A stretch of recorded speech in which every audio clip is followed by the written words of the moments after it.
سورۃ المائدہ کی آیت نمبر 101، سورۃ المائدہ کا 14واں رکوع اور 7ویں پارے کا 4تھا رکوع۔ اللہ رب العالمین نے ارشاد فرمایا، یا ایھا الذین آمنوا، اے ایمان والوں، لا تسألوا عن اشیاء ان تبد لکم تسؤکم، ایسی باتیں نہ پوچھو جو تم پر ظاہر کی جائیں تو تمہیں بری لگیں۔ تفسیر احمدی میں اس کا شان نزول یہ لکھا گیا کہ بعض لوگ سید عالم صلی اللہ علیہ وآلہ وسلم سے بہت سے بے فائدہ سوال کیا کرتے تھے، فضول سوالات پیارے آقا صلی اللہ علیہ وآلہ وسلم سے لوگ کرتے ہیں، اور یہ بات نبی اکرم صلی اللہ علیہ وآلہ وسلم کے قلب مبارک پر گراں گزرتی۔ ایک روز آپ صلی اللہ علیہ وآلہ وسلم نے فرمایا، جو پوچھنا ہے پوچھ لو، میں ہر بات کا جواب دوں گا۔ ایک شخص نے پوچھا کہ میرا انجام کیا ہے؟ آپ نے فرمایا، جہنم۔ دوسرے نے پوچھا، میرا باپ کون ہے؟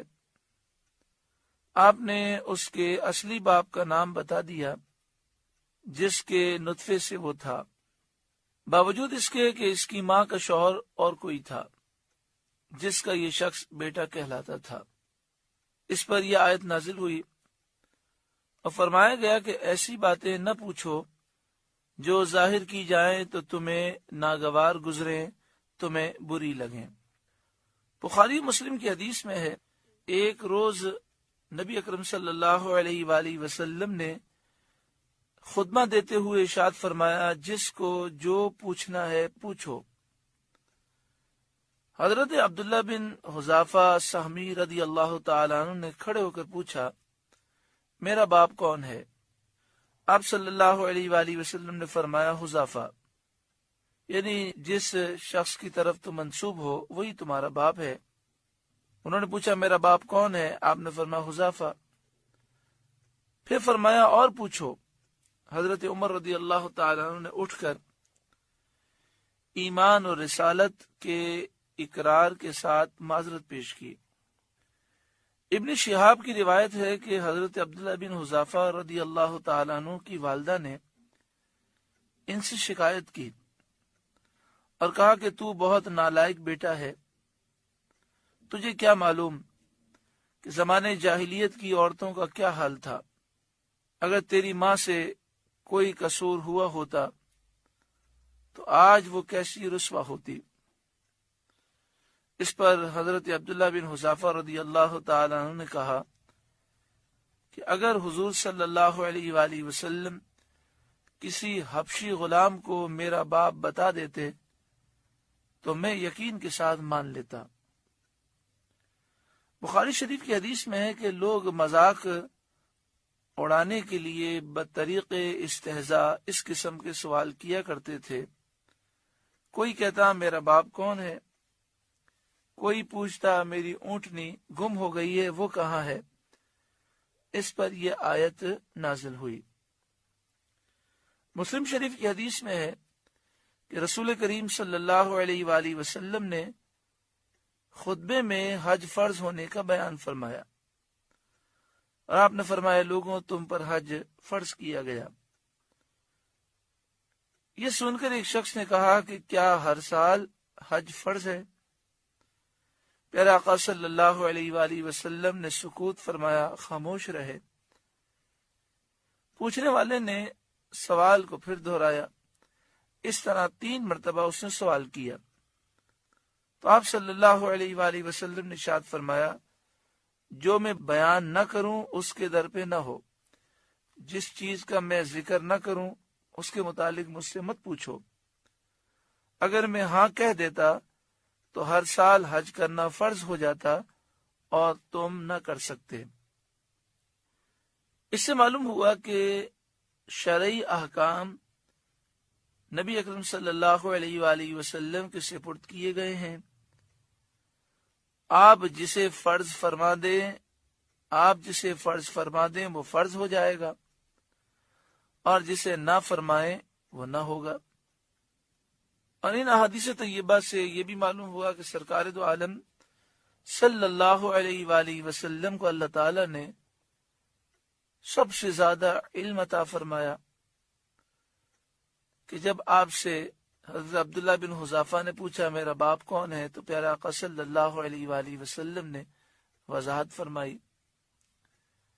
حالانکہ یہ ایک ایسا معاملہ ہے کہ اس پر مطلع ہونا انسان کی بس کی بات نہیں ہے۔ اللہ تعالیٰ نے آپ کو غیبی علم عطا فرمایا، اور اللہ کی طرف سے آپ کو یقینی علم عطا کیا گیا، جس کے مطابق پیارے آقا صلی اللہ علیہ وآلہ وسلم نے حضرت عبداللہ بن حذافہ کو بیان فرمایا۔ اس سے نبی اکرم صلی اللہ علیہ وآلہ وسلم کے اختیارات، آپ کا علم، آپ کی شان، آپ کی عظمت معلوم ہوتی ہے۔ دوسری بات یہ کہ اس آیت کریمہ میں یہ بیان کیا گیا کہ لا تسألوا عن اشیاء ان تبد لکم تسؤکم، ایسی باتیں نہ پوچھو جو تم پر ظاہر کی جائیں تو تمہیں بری لگیں۔ اور پھر آپ احادیث طیبہ سے سمجھ چکے، سرکار تو عالم صلی اللہ علیہ وآلہ وسلم بہت سے معاملات میں خاموشی اختیار فرماتے ہیں، بہت سے معاملات ظاہر نہیں فرماتے۔ اس کی یہ وجہ نہیں ہوتی کہ آپ صلی اللہ علیہ وآلہ وسلم کو علم نہیں، بلکہ وجہ یہ ہوتی ہے کہ آپ کسی مصلحت کی وجہ سے اس کا اظہار پسند نہیں فرماتے۔ وَإِن تَسْأَلُوا عَنْهَا حِينَ يُنَزَّلُ الْقُرْآنُ تُبْدَ لَكُمْ، اور اگر انہیں اس وقت پوچھو گے کہ قرآن اتر رہا ہے تو تم پر ظاہر کر دی جائیں گی۔ عفا اللہ عنہا، اللہ انہیں معاف فرما چکا ہے۔ واللہ غفور حلیم، اور اللہ بخشنے والا، حلم والا ہے۔ اس آیت سے ثابت ہوا کہ جس کام کی شریعت میں ممانعت نہ آئی ہو، جس کام سے شریعت نے منع نہ کیا ہو، وہ جائز ہے۔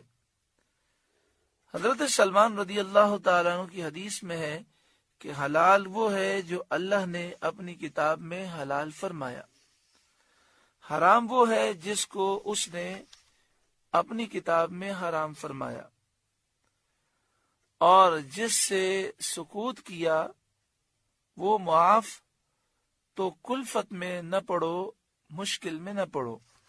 کتنا واضح حکم ہے کہ جو چیزیں حرام کی گئیں وہ حرام ہیں، اور جو چیزیں حرام بیان نہیں کی گئیں وہ جائز ہیں، حلال ہیں۔ لہذا ان لوگوں کو عبرت حاصل کرنی چاہیے کہ وہ ہر معاملے میں کہتے ہیں اگر یہ جائز ہے تو بتاؤ قرآن میں کہاں جائز لکھا ہے، حدیث پاک میں اس کو جائز کہاں کہا گیا ہے۔ تو اصول ہمیشہ کے لیے سمجھ لیں، قرآن و حدیث میں جس کام کو ناجائز کہا گیا، حرام کہا گیا، گناہ کہا گیا، وہ گناہ ہے، حرام ہے، ناجائز ہے۔ اس کے علاوہ تمام کام جنہیں حلال کہا گیا وہ بھی حلال ہیں، جنہیں جائز کہا گیا وہ بھی جائز ہیں، اور جن کے متعلق سکوت ہے، جن کا ذکر نہیں کیا گیا، وہ بھی جائز ہیں اور حلال ہیں۔ اپنی طرف سے کسی حلال چیز کو حرام قرار دینا، یہ اللہ تعالیٰ پر جھوٹ باندھنا ہے۔